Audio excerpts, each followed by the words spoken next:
좀 길지만은 그래도 하나님의 말씀이기 때문에 우리는 하나하나 묵상하는 마음으로 성경을 봐야 됩니다. 고린도전서 4장 6절 형제들아 내가 너희를 위하여 이 일에 나와 아볼로를 들어서 본을 보였으니 이는 너희로 하여금 기록된 말씀 밖으로 넘어가지 말라 한 것을 우리에게서 배워 서로 대적하여 교만한 마음을 가지지 말게 하려 함이라. 누가 너를 남달리 구별하였느냐? 내게 있는 것 중에 받지 아니한 것이 무엇이냐? 내가 받았은즉 어찌하여 받지 아니한 것 같이 자랑하느냐? 너희가 이미 배부르며 이미 풍성하며 우리 없이도 왕이 되었도다. 우리가 너희와 함께 왕노릇하기 위하여 참으로 너희가 왕이 되기를 원하노라. 내가 생각하건대 하나님이 사도인 우리를 죽이기로 작정된 자 같이 끄트머리에 두셨음에 우리는 세계 곧 천사와 사람에게 구경거리가 되었노라. 우리는 그리스도 때문에 어리석으나 너희는 그리스도 안에서 지혜롭고 우리는 약하나 너희는 강하고 너희는 존귀하나 우리는 비천하여 바로 이 시각까지 우리가 줄이고 목마르며 헐벗고 매맞으며 정처가 없고 또 수고하여 친히 손으로 일을 하며 모욕을 당한 즉 축복하고 박해를 받은 즉 참고 비방을 받은 즉 권면하니 우리가 지금까지 세상의 더러운 것과 만물의 찌꺼기 같이 되었도다. 아멘. 13절까지 우리가 이 내용을 묵상하면서 읽었습니다.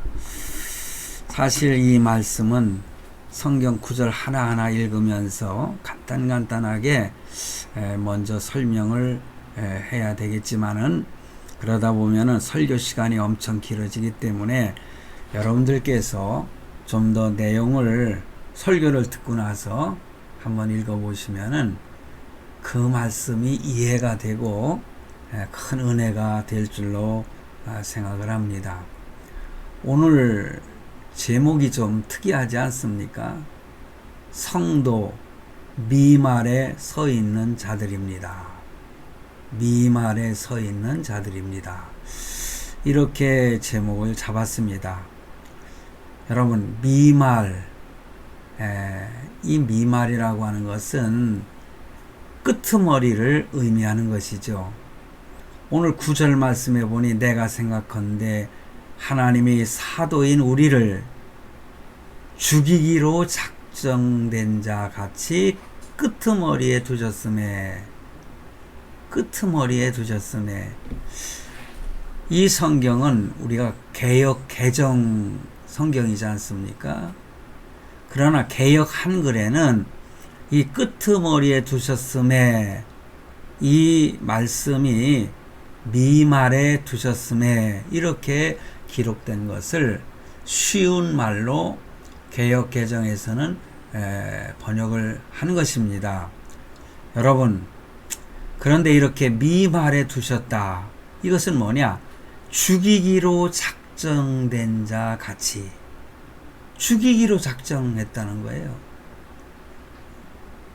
그래서 끄트머리에 두셨음에 우리는 세계 곧 천사와 사람에게 구경거리가 되었다. 이 말씀에는요 깊은 의미가 있습니다. 왜냐하면은 성숙된 성장한 성도는요 이와 같은 믿음을 고백하게 되거든요. 사도 바울은 크게 성장한 믿음의 대가지요.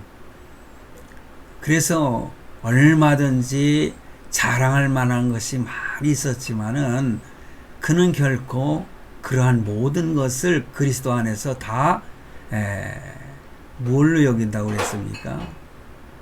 똥으로 여긴다고 한 겁니다. 그거 다 필요 없다는 거예요. 그러면서 십자가만을 자랑한다 그렇게 표현하고, 오늘 본문에서 보면은요, 하나님이 사도인 우리를, 사도들을 말하는 거죠. 사도 바울도 많은 사람들이 사도권에 대해서 트집을 잡았지만은 끝까지 나는 사도라고 이렇게 강조를 합니다. 왜냐? 하나님께서 특별히 선택하신 사도의 직분을 맡은 사역자잖아요. 그런데 이 사도인 우리를 죽이기로 작정된 자 같이 끄트머리에 두셨다. 여러분, 원형 경기장에서요, 검투사들이 대결을 하는 그런 영화를 여러분들 본 적이 있으실 거예요.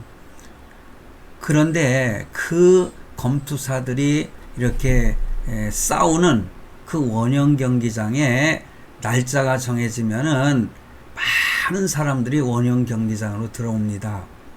그리고 가장 먼저 입장하는 사람이 황제거든요. 그리고 황제의 뒤를 따라서 권력자들, 원로원 회원들이라든가 로마의 그런 사람들이 줄을 서서 다 들어갑니다. 일반인들까지도 다 들어갑니다. 그런데 마지막에 들어가는 자가 있습니다. 그건 뭐냐? 죽이기로 작정한, 사형시킬 사형수. 그래가지고 검투사들하고 이렇게 싸움을 하도록 만들어서 구경을 하는 거예요. 그 구경을 하는 것, 그 경기는요, 그 싸움은 어느 쪽 한 사람이 죽어야 끝나는 것이거든요. 근데 검투사들은 대단한 실력자들이에요. 그러니 별로 실력이 없는, 싸움에 별로 실력이 없는 사형수가 만약에 마지막 부분, 그것을 끄트머리라고 했거든요. 마지막에 미말에, 끄트머리에서도 가장 끄트머리에 걸어 들어가는, 끌려 들어가는 거죠, 사실은. 그래서 거기서 결국은 십자가에서 사형을 당하거나 아니면 검투사들하고 피울이나 나는 싸움을 하다 결국에 가서는 죽어버리고, 때로는 굶겨진 사자들을 갖다가 풀어가지고 그 예수 믿는 성도들을 잡아먹는, 뜯어먹는 그러한 것을 보기 위해서 원형 경기장으로 들어가는 거예요. 그러니까는 죽이기로 작정된 자 같이 끄트머리에 미말에 두었다. 성숙된 믿음의 고백을 하는 성도들은 바로 이렇게 사형수처럼 고난을 당할 수 있다는 거죠. 그러니 우리는 세계, 곧 천사와 사람에게 구경거리가 되었다. 때로는 이렇게 구경거리가 될 수 있는 거예요. 천사들에게나 세상 사람들에게 믿음으로 살려고 하는 사람들 보면은 많은 사람들로부터 조롱거리가 되는 경우가 많잖아요. 저 어리석은 예수쟁이들이라고 하면서 얼마나 조롱을 합니까? 참 억울하게 손해를 보면서도 조롱을 당하는 그러한 모습이 예수를 잘 믿는 성도들의 모습이라고 한다면은 여러분 그 길을 가시겠습니까? 그런데 어린아이와 같은 신앙을 가진 사람은 그 길을 가기가 쉽지 않죠. 그러나 믿음이 그리스도의 분량에까지 성장한 성숙된 성도들은 그러한 신앙을 가지고 세상에 조롱을 하든 핍박을 하든 그 고난 속에서도 웃음을 잃지 않고 저 하늘 천국을 바라보며 살아가는 것입니다.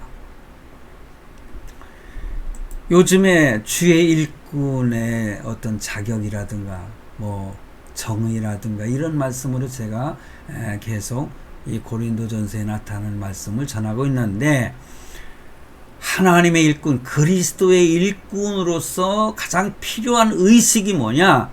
바로 이런 신앙을 가진 자가 되어야 한다. 그것입니다. 교회 일꾼이 교회 생활을 하면서 신앙 생활을 하면서 가장 먼저 가져야 할 의식, 그것이 바로 이렇게 미말에 서 있는 자의 신앙의 모습인 것입니다. 그냥 미말에 두었다. 여러분, 신앙은요, 성장하게 되어 있지 않습니까? 어떤 계급이 있는 것은 아니지만은, 예를 들어서요, 목사들도요, 어린아이와 같은 신앙에서 자라지 못한 그러한 목사들도 있고요, 장로도 있고요, 권사도 있고, 직분자들 많이 있습니다. 그러므로 여러분, 신앙이라고 하는 것은 어떤 교회 안에서 어떤 위치에 있다고 해서 성숙된 신앙을 가진 것으로 착각해서는 안 되는 것입니다. 여러분, 미말, 어떻게 보면 미랄이라는 말과 비슷하지요. 그러나 미말은 끄트머리죠. 끄트머리 중에서도 끄트머리. 근데 미랄, 여러분, 미랄은 아주 작은 씨앗이지만은 그 씨앗을 심었을 때 성장을 하는데, 씨앗이 이제 새싹이 나와서 성장을 하는데, 자기 몸보다, 어떤 씨앗의 크기보다 엄청나게 성장하는 것이 미랄이잖아요. 그런데 예수님께서 십자가에 죽으신 것은 하나의 미랄이 되어서 심겨진 것이에요.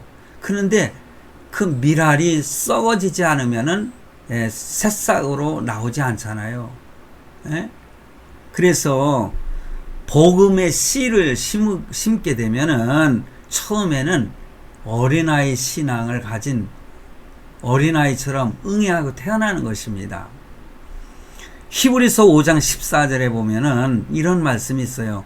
단단한 음식은 장성한 자의 것이니 그들은 지각을 사용함으로 연단을 받아 선악을 분별하는 자들이니라. 여러분, 장성한 신앙을 가진 사람들은 하나님의 말씀은 밥이잖아요. 그 말씀을 먹을 때에 그 딱딱한 음식도 소화를 잘 시키는 것입니다. 그러나 응애하고 태어난 아이들은 엄마의 젖을 먹거나 아니면 우유를 마시거나 그러잖아요. 그러면서 성장해 갈 때에 미움도 먹이게 되고 나중에는 딱딱한 음식을 먹이는 것입니다. 이게 순서인 것입니다. 교회 안에서 믿음의 성장 과정을 보면은 그렇게 자라나는 성도들의 모습을 볼 수가 있어요. 그러므로 신앙은 자라나는 것입니다. 여러분의 신앙은 어느 수준까지 성장해 있습니까? 에베소 4장 14절, 13절부터 쭉 내용을 보면은 우리가 다 하나님의 아들을 믿는 것과 아는 일에 하나가 되어 온전한 사람을 이루어, 여기서 온전한 사람, 아무나 온전한 사람이 되는 게 아니죠. 그리스도의 장성한 분량이 충만한 데까지 이르리니. 그러니 그리스도의 장성한 분량이라고 하면 최고도의 성장을 말하는 거 아니겠습니까? 그래서 14절 말씀에 이는 우리가 이제부터 어린아이가 되지 아니하여 사람의 괴술과 간사한 유혹에 빠져 모든 교훈의 풍조에 밀려 요동치 않게 하려 함이라. 어린아이 신앙을 가진 사람들은 이렇게 괴술에 넘어가고 간사한 유혹에 빠지게 쉽고 모든 교훈의 어떤 풍조에 밀려가지고 요동을 친다는 거죠. 그래서 성장을 해야 되는 거예요. 믿음이 성장한 사람은 어떠한 태풍이 몰려와도 흔들리지 않습니다. 유혹에 넘어가지 않는 것입니다. 그래서 15절에 오직 사랑 안에서 참된 것을 하여 범사에 그에게까지 자랄지라. 그는 머리니 곧 그리스도라. 그러니까 예수 그리스도를 닮아서 믿음이 성장을 하라는 것입니다. 저와 여러분은 어느 수준까지 성장해 있습니까? 믿음은 한없이 자라나는 것입니다. 오늘 본문에 이런 미랄의 신앙은 이렇게 높이 자라난 그 신앙의 소유자만이 의식할 수 있는 믿음이라는 거죠. 여러분, 재미있는 이야기가 있습니다. 여러분, 코이의 법칙을 아십니까? 코이. 이 코이라고 하는 것은 관상어입니다. 그래서 어항에다도 키우고 큰 수족관에서도 키우고 저 강에서도 이렇게 자란다는 거예요. 그런데 이 코이라고 하는 이 물고기의 삶은 아주 특이합니다. 이 물고기는 좀 전에 말씀드린 것처럼 작은 어항에다 기르게 되면은 5 내지 8cm 밖에 자라지 못한다는 거예요. 그리고 커다란 수족관이나 연못에 넣어두면은 15 내지 25cm까지 자랍니다. 제가 충무공 모셔놓은 저 아산인에 가면은 거기 큰 연못이 있는데요. 거기에 잉어들이 이렇게 자라고 있습니다. 그래서 모이를 갖다 탁 던져주면은 그냥 막 몰려들어가지고 우닥닥닥 서로 먹이를 먼저 차지하려고 그런 모습이 참 재미있어가지고 먹이를 또 거기서 팔거든요. 그러면 어린아이들이나 어른들도 마찬가지로 사가지고 한 주먹씩 해가지고 탁탁 뿌려서 그 잉어, 사실은 이 코이가요 비단잉어입니다. 비단잉어.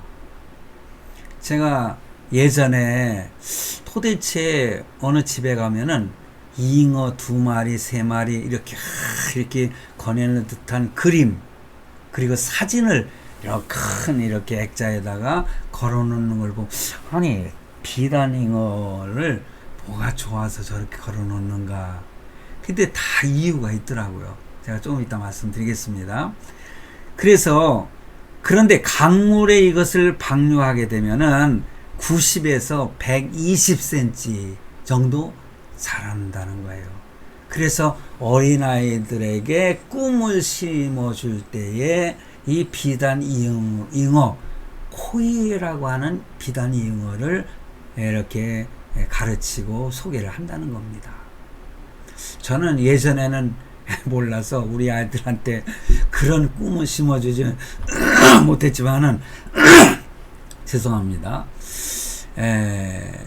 그래도 꿈을 안고 자랐고 지금도 계속해서 성장하고 있는 것을 보면은 참 다양한 일이라 저는 그렇게 생각을 합니다만은, 이렇게 같은 물고기지만은 어항에서 기르면 피라미 같은 것이 되고 강물에 놓아두면은 대어가 된다는 거지요. 바로 이것을 두고 사람들은 코이의 법칙이다, 그렇게 표현을 하고 있습니다. 그런데요, 제가 좀 전에 말씀드리겠다고 한 이 비단잉어의 수명도요, 예전에 최고로 오래 살아서 이렇게 살아있는 그런 비단잉어가 228살이라고 해야 되겠나, 228년 묵은 그런 비단잉어를 발견한 적이 있다는 거예요. 그래 장수의 어종이라고 할 수 있죠. 그래서 집안에다가 이렇게 비단잉어를 액자에다 넣고 걸어놓은 것은 이렇게 꿈을 안고 큰 부자가 되는 그런 꿈을 가져라, 그리고 오래오래 장수하라, 뭐 그런 의미를 가지고 있는 거 아니겠습니까? 자, 바로 장수 어종, 잉어입니다. 오늘 뭐 우리가 이 세대를 100세 시대라고 하는데 어찌됐든 보면은 비단 잉어만큼도 살지 못하는 게 우리 인생 아니겠습니까? 비단 잉어의 삶은 이와 같이 이렇게 그 환경에 따라서, 그래서 지난번에 보면은요, 그 국정조사 아시죠? 국회에서 그때의 국민의힘 의원인 지금도 의원이죠. 보지 못하는 맹인 의원이 있습니다. 여자 의원인데요, 피아니스트예요. 이 의원이 나와서 이렇게 뭐 국무총리님 나와주세요, 아니면 법무장관님 나와주세요 하면서 정말 국정조사하는 그런 의원답게 모범을 보였다 해가지고 박수를 받고 칭송을 받은 그 여인, 참 보지 못하는 게 너무 안타까운, 그러나 그가 피아니스트로서 열심히 피아노 하고 외국 미국에 가서 또 이렇게 유학도 하고 뭐 석사도 되고 그런 훌륭한 피아니스트가 자기는 우리 한국의 약자들을 이렇게 대우해주고 인권에 대해서 이렇게 강조하면서 이 정말 사회 약자들이 마음껏 자유를 누리면서 강물에서 뛰어놀 수 있도록 그렇게 해서 큰 꿈을 이룰 수 있게 해달라고 그렇게 행정부에 있는 법무장관이나 뭐 이렇게 질문했던 국무총리나 이런 사람들한테 요구하는 것을 보고, 그때부터 이 코이의 법칙이라는 것이 많은 사람들에게 알려졌던 것을 우리가 알고 있습니다. 바로 이렇게 꿈을 이룰 수 있는 코이, 그게 일본 이름이라고 하더라고요. 우리는 비단 잉어입니다. 그러므로 사랑하는 성도 여러분, 어떤 모습의 성장의 성도의 모습을 갖고 싶습니까? 성경에 보면은 요한복음 8장 32절에 진리가 너희를 자유케 하겠다고 말씀하고 있어요. 하나님의 말씀, 그게 진리입니다. 그 진리가 우리를 자유롭게 한다는 거죠. 세상에 얽매이지 않고. 그러니 자유를 가지고 마음껏 성장할 수 있는 성도, 그리스도의 분량에까지 성장한 성도의 모습이 되어야 되지 않겠습니까? 여러분, 우리가 어떤 성도의 모습을 원합니까? 고린도전서 1장에서부터 쭉 내용을 보면은 오직 충성이라고 생각을 합니다. 하나님 앞에 죽도록 충성을 하고도 뭐라고 고백을 해야 돼요? 주여. 그러니까 주여라는 것은 나의 주인이시여. Lord. Jesus is Lord. 주님은, 예수님은 우리의 our Lord입니다. 주인이신 거예요. 우리의 주인. 그런데 그 앞에서 칭찬을 받는다 해서 우스개 가지고 잘난 척하는 것이 충성된 종은 아니잖아요. 잘했다 칭찬받아도 주여, 나는 주님 앞에 무익한 종이옵니다. 이렇게 고백하는 것이 참된 종의 모습이라고 성경은 우리에게 가르쳐주고 있습니다. 말로는 하나님의 종이라고 하면서 오히려 하나님을 종처럼 부려먹으려고 하는 그러한 사람들이 얼마나 많습니까? 자기가 더 우월한 것처럼, 자기가 잘나서 다 된 것처럼. 아닙니다.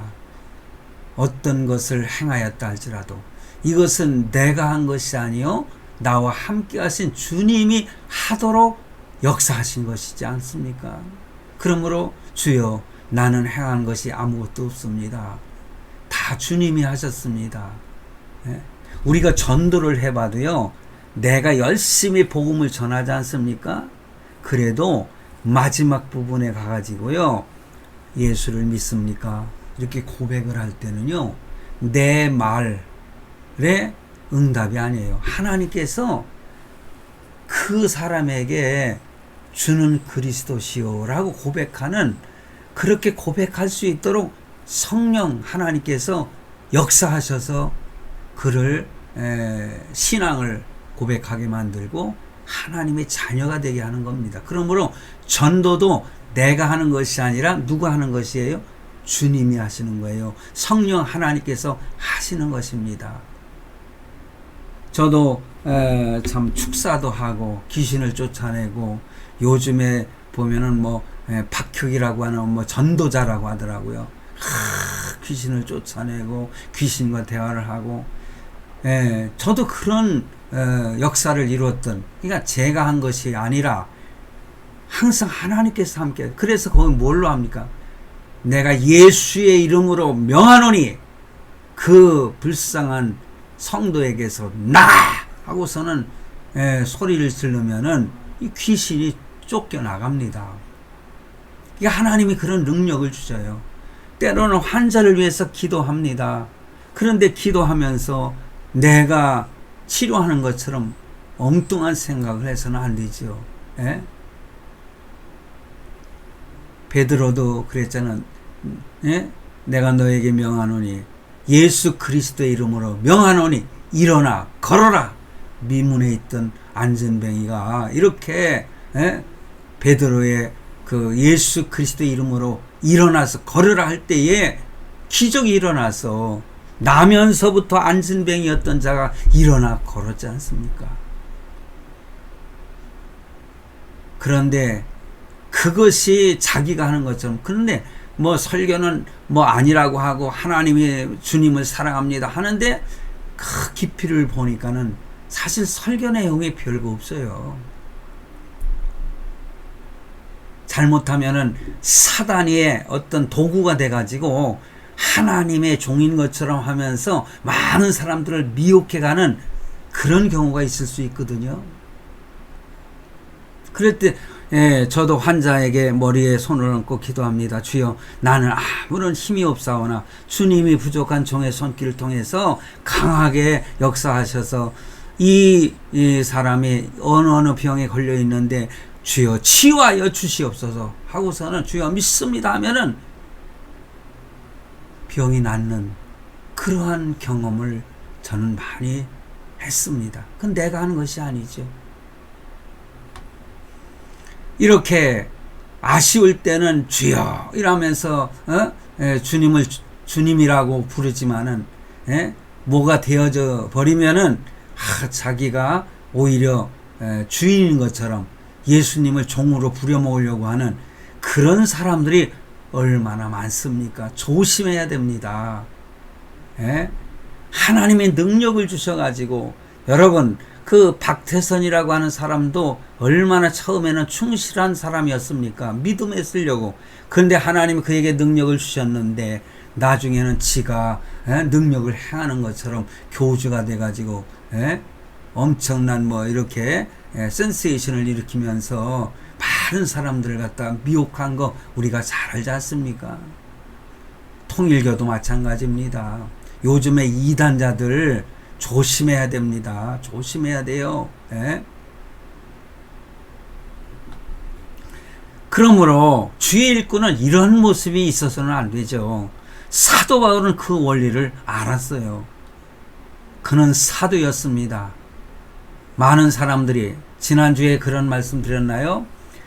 자기가 복음을 전해서 구원받은 하나님의 자녀, 그리고 가르쳤던 제자들 중에서 사도 바울을 향해서 당신은 예수님의 직제자가 아니기 때문에 사도가 될 수 없다 이렇게 반기를 들었던, 그러니 얼마나 가슴이 아팠겠습니까? 그래도 끝까지 예수 그리스도의 종으로 말미암아 사도된 바울은 이렇게 기록을 하고 있어요. 그러나 자기의 사도권을 강조를 하지만은 그러한 의식보다는 그 사도의 의식보다는 더 강한 의식이 있었는데 그게 뭡니까? 충성의 의식인 것입니다. 그래서 이 충성의식 때문에 자신은 뭐라고 고백하고 있어요? 만물의 찢기처럼 여김을 받았다. 한두 번이 아니죠. 예? 오늘 본문 9절에서 13절 말씀에 그렇게 고백을 합니다. 여러 성경에서 자신은 죄인 중에 괴수라고 말하지 않습니까?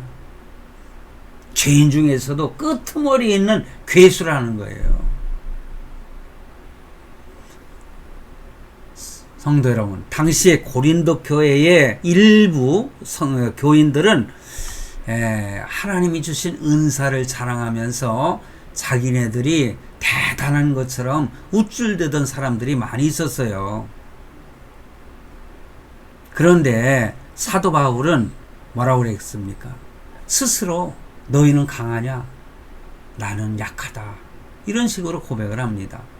그래서 9절에서 보면은 내가 생각하건대 하나님이 사도인 우리를 말씀드렸잖아요. 죽이기로 작정된 자 같이 끄트머리에 두셨음에 우리는 세계 곧 천사와 사람에게 구경거리가 되었노라. 그러면서 우리는 그리스도 때문에 어리석으나 그리스도 때문에 우리가 어리석게 행동하는 거예요. 어리석은 사람이 되는 거예요. 그러나 너희는 그리스도 안에서 지혜롭고 이것은 그들이 지혜롭기를 바라는 거거든요. 그리스도 안에서 말이에요. 그런데 그리스도 안에서의 지혜자가 되는 것이 아니라 스스로 교만에 빠져가지고 잘난 척하고 그렇기 때문에 이렇게 말하는 거예요. 예? 우리는 약하나 너희는 강하게 되라는 거죠. 너희는 존귀하나 우리는 비천하다. 바로 이 시각까지 우리가 줄이고 목마르며 헐벗고 매맞으며 정처가 없고 사도 바울과 다른 사도들이 그랬잖아요. 전도 여행을 하면서 얼마나 참 배를 골았습니까? 먹을 것이 없어서. 그러면서도 먹을 것을 친히 만드는 거예요. 만든다는 것은 스스로 돈을 벌어가지고 숙식을 갖다가 해결하는. 그래서 친히 손으로 일을 하며 모욕을 당하면서도 축복해 주었다. 박해를 받으면서도 우리는 참았다. 비방을 받으면서도 그들을 권면했고 우리가 지금까지 세상의 더러운 것과 만물의 찌꺼기처럼 되었다. 찌꺼기같이 되었노라. 되었도다. 그러므로 성도 여러분, 우리가 교회 생활을 하면서 우리가 신앙 생활을 하면서 우리가 가정을 함께 일구어 가면서 조심해야 될 것, 주의할 것이 있습니다. 그게 뭡니까? 바로 이 사도 바울의 고백을 보면서 우리는 배워야 되는 것입니다. 그게 뭡니까? 하나님의 말씀에 기록된 말씀 밖으로 너무 오버하지 말라는 거예요. 넘어가지 말라는 거예요. 어떤 사람들은요, 하나님의 말씀을 잘한다고 하면서 엉뚱한 해석을 하고요, 자기가 믿음이 성장한 사람인 것처럼 하면서 하나님의 말씀 율법을 갖다 무시하고 폐하해 버리려고. 근데 예수님께서 율법을 폐하러 오셨다고 하셨습니까? 나는 율법을 폐하러 온 것이 아니라 온전케 하러 오셨다고 예수님 분명히 말씀하고 있거든요. 근데 어떤 목사가 아주 유명했던 목사더라고요. 나중에 알고 보니까는요, 10여 년 전에는 정말 잘 나가는 목사였어요. 방송에 나와서 간증도 하고, 제가 한번 말씀드린 적이 있을 거예요. 제가 이름은 말하지 않겠습니다. 그들을 아직도 추종하는 사람들이 많이 있더라고요. 그런데 그 사람의 사상, 신학적인 사상을 보니까는요, 율법을 지가 폐하고 있어요. 예수님도 폐하지 아니한 율법이 필요 없다는 거예요. 어떻게 보면은 여러분들 잘 아시죠. 그러니까는 자기가 이미 구원 받았으면은 영원히 변치 않는. 그렇죠. 구원 받은 자는 영원히 구원을 받습니다. 그런데 뭐 죄를 지어도 괜찮다는 식으로. 그래서 구원파 침례교회 구원파 사람들이 그걸 강조하지 않습니까? 어떻게 얼마나 편해요. 나는 이미 구원받았어. 고백했어. 그럼 그 다음부터는 지가 마음대로 행동을 해요. 죄를 지어도 괜찮다는 거라는 식으로 생각을 하고 말이에요. 예? 그런데 우리는 조심해야 되는 거예요. 하나님의 말씀, 율법의 말씀도 하나하나 보면서 거기에서 거스리고 행동하고 있으면 하나님께 회개해야 되는 것입니다. 그러면서 점점 온전해져 가는 것입니다. 본문 6절 말씀해 보니까 전반부예요. 형제들아 내가 너희를 위하여 이 일에 나와 아볼로를 가지고 본을 보였으니 본을 보였다는 거예요. 근데 고린도 교회에서는요, 아볼로파가 있었고, 뭐 바울파가 있었고, 게바파가 있었고, 그리스도파가 있었고, 뭐 이런 4대 당파가 있었잖아요. 그런데 여기 보니까는 그들은 서로 이렇게 뭐 아볼로를 따르는 자, 바울을 따르는 자, 베드로를 따르는 자, 이게 자기네들 패거리를 져가지고 서로 미워하고 시기하고 질투하고 막 싸움박질 했지만은 아볼로하고 바울은 그렇지 않았던 것 같아요. 그렇지 않았죠. 그러면서 본을 보였대요. 이건 뭐냐? 너희로 하여금 기록한 말씀 밖에 넘어가지 말라 한 것을 우리에게 배워. 너희는 우리에게 배우라는 거예요. 너희들이 개파 이렇게 했지만은 우리는 싸우지 않는다. 하나님의 말씀에 충실하여 살아가고 있다. 너희는 우리가 이렇게 본을 보이고 있는 이 본을 본받으라. 그것이에요. 그래서 사도 바울은 이렇게 본을 보여주는 것을 잘 배워서 성숙된 믿음을 가져라. 그냥 하나님의 말씀대로 살아야지 말씀을 초월해서 살아서는 안 된다는 것이죠.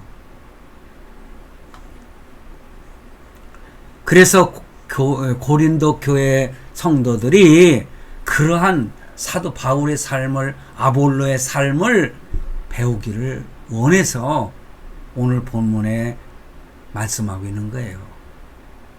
그러므로 성도들은 말씀 안에 있어야 됩니다.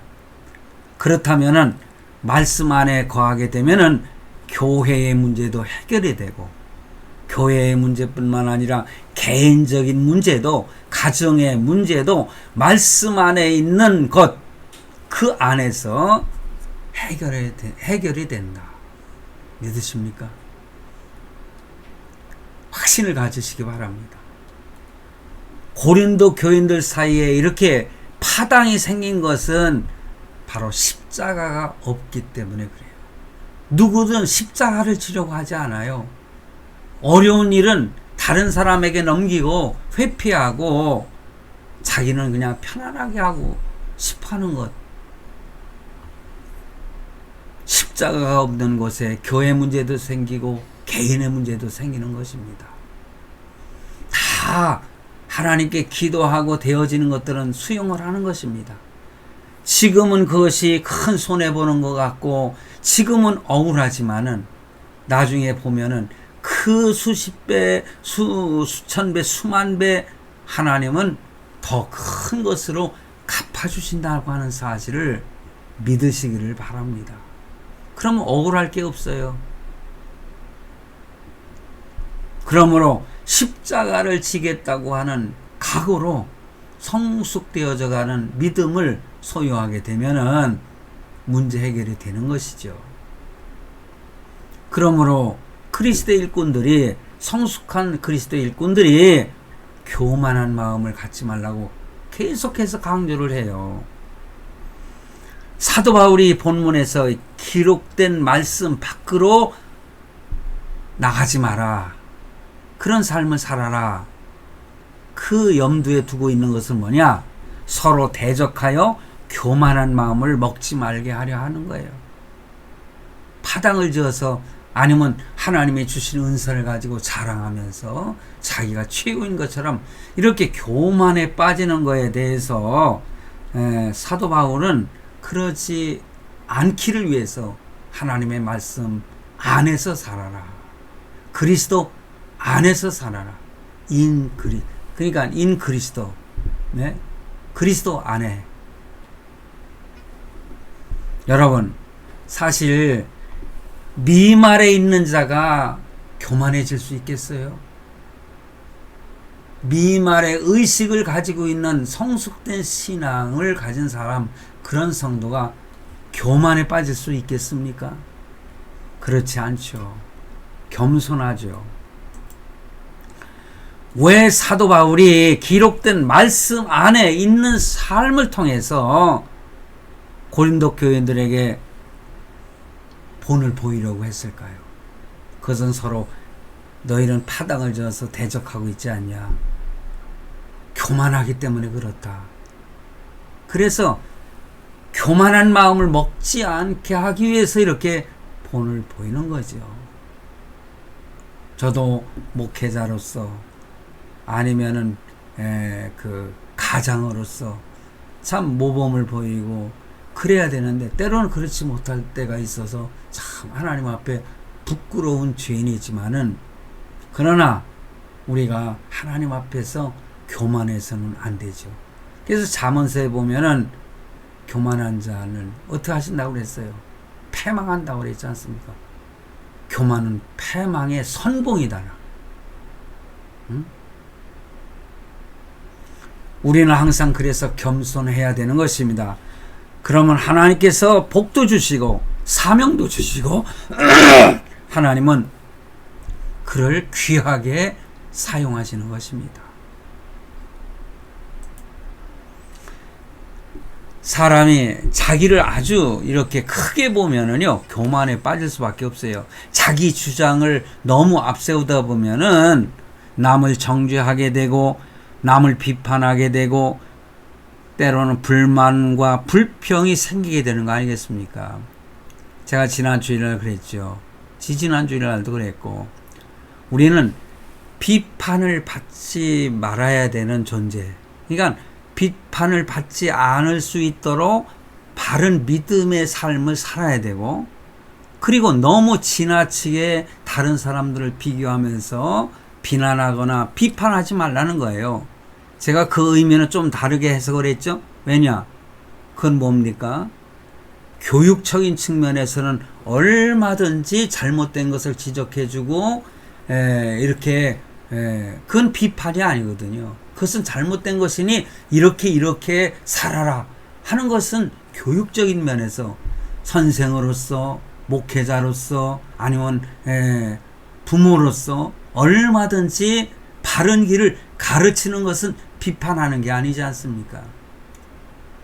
무조건 잘못된 것을 갖다가 넌 뭐 막 비난을 하면서 그러면 안 된다는 것이죠.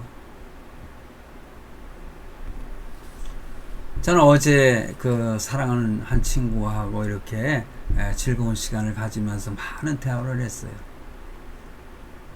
근데 그 친구가 내가 이 목사의 길을 가고 목사가 되었을 때 솔직히 말해서 나는 너를 존경하지 않았다 그러더라고요.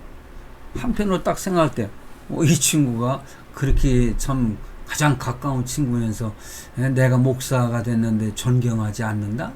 그런데 그 다음에 그런 얘기를 하더라고요. 존경하지 않은 것은 확실하지만은 존중했다는 거예요. 소중하게 참 귀한 일을 한다. 그 말을 들으니까 오히려 제가 쑥스럽더라. 그렇죠? 존경이란 표현은 하나님에게만 사용하는 것이고 자식이 부모에게 사용하는 것입니다. 존경. 그러니까 친구끼리는 뭐예요? 예? 존경이 아니라 존중이 여기는 거죠. 정말 소중히 여기는. 예. 그래서 하나님을 사랑하면서도 두려운 마음으로 섬기는 것이 그게 경외잖아요. 경외. 우리는 형제들끼리 존중해야 되는 것입니다. 성도들끼리 존중해야 되는 것입니다. 우리에게 제일 필요한 것은 그러면서 하나님의 은혜를 사모하는 마음인 것입니다. 그리고 오늘 본문에 보니까는요, 구별하고 자랑하는 것은 성숙된 성도의 모습이 아니지요. 그거는 어린아이 신앙을 가졌을 때의 일입니다. 그래서 사람에게 있는 교만한 마음이 표출되는 모습, 그거는 다른 사람과 나를 비교하면서 나는 잘났고 너는 못났고, 나는 많이 배웠고 너는 못 배웠고, 이런 식으로 구분을 지으면서 상대를 무시하고 그러는 교만이죠. 그러므로 구별하는 것, 자기를 너무 자랑하는 것, 그것은 바로 성숙한 신앙인의 모습이 아니다.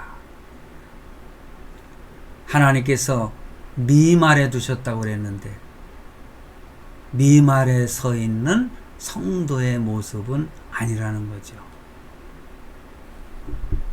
본문 7절 말씀에 누가 너희를 구별하였느냐? 내게 있는 것 중에 받지 않은 것이 무엇이냐? 너는 세상에 나올 때 뭐 가지고 온 거 있냐? 그렇다면 세상 떠날 때 너 뭐 가져갈 거 있냐? 그러니까 빈손으로 왔다 빈손으로 간다는 말이 있잖아요. 공수래 공수고 뭐 그런 공수고 공수래 뭐 이런 표현을 쓰지요. 내가 1,000만 금이 있으면 뭐합니까? 우리가 이 세상 떠날 때 한 푼도 가져가지 못하는 거 아니겠어요? 믿지 않은 사람들 보면은 그 장례식장에 가면은 옛날입니다. 요즘은 아니지만은 이렇게 제사 음식전을 차려놓고 거기다가 뭘 던드려놓는, 옛날에 1원짜리 하나, 그건 노비하라나? 황천에 가는 노비로 쓰라는 거예요.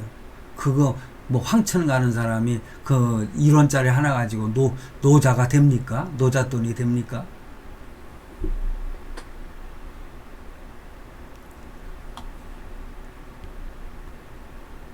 여러분, 고린도 교회 일부입니다. 다가 아니죠. 성도들 중에 일부가 자신들을 너무 특별한 존재로 생각했다는 거죠. 제가 계속해서 강조하는 것은 하나님이 은사를 주셨는데 그 은사를 어디에 사용하라고 주셨습니까? 하나님의 교회를 섬기는 일에, 하나님의 성도들을 섬기는 일에 사용하라고 주신 거 아니겠어요? 그런데 그걸 가지고 자랑을 하는 거예요. 자기는 특별한 은사를 가졌다는 거예요. 그러므로 우리는 오늘 본문 말씀 가운데 이렇게 참으로 의미심장하게 여기는 말씀이 되어야 되는데, 그건 뭐냐? 자랑하지 말라는 거죠. 구별하지 말라는 거죠.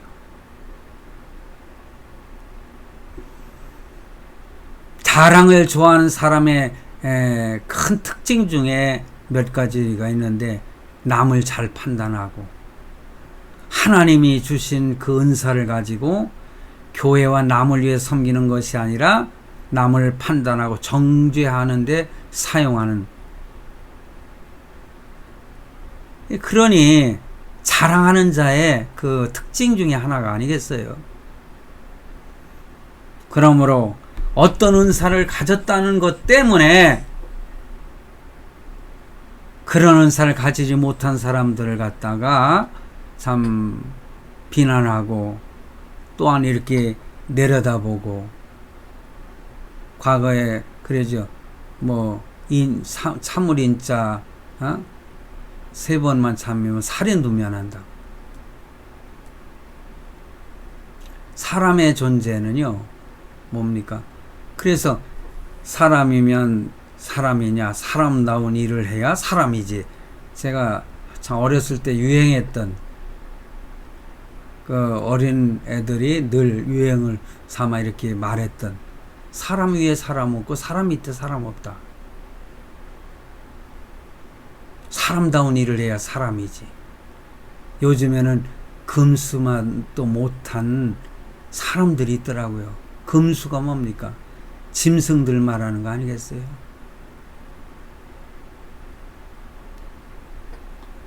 눈에 힘이 들어가고, 예?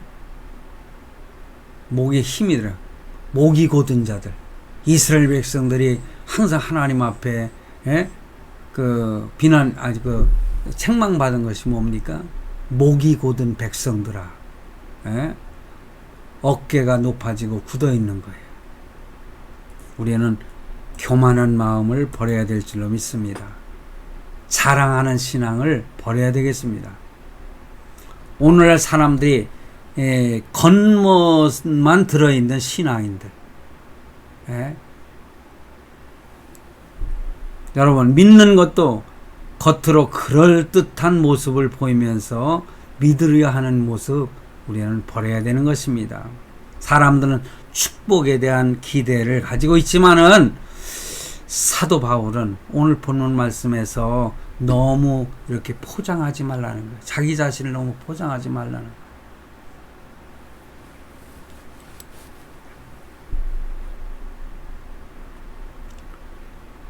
여러분, 마태복음 13장 44절에 보면은요, 천국은 마치 밭에 감추인 보화와 같으니 사람이 이를 발견한 후 숨겨두고 기뻐하여 돌아가서 자기의 소유를 다 팔아 그 밭을 샀느니라. 이 천국 비유잖아요. 천국을 알게 되면은요, 자기 걸 다 판다는 거예요.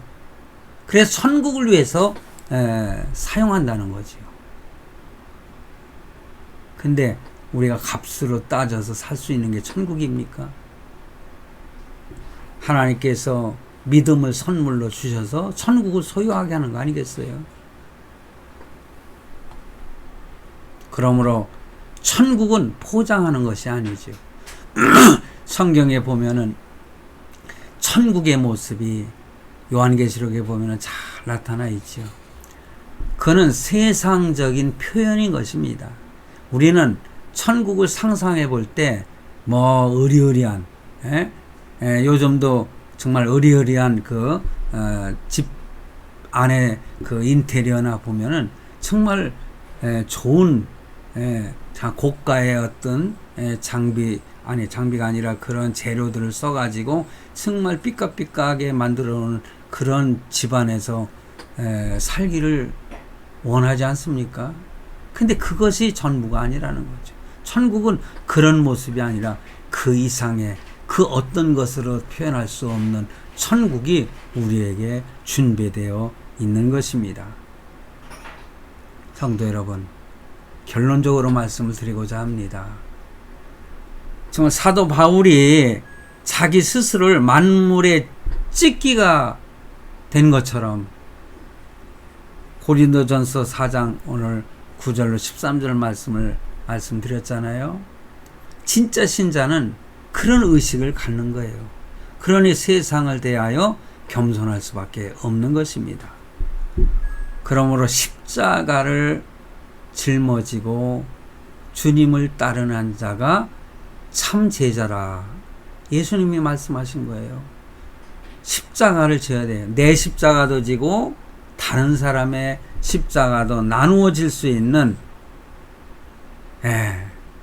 그런 신앙을 갖는 사람들은 미말에 서 있는 성도인 것입니다. 오늘 저와 여러분, 성도는 미랄에 서 있는 자들입니다. 아니, 제가 말씀 잘못했네요. 미말에 서 있는 자들입니다. 기도하시겠습니다.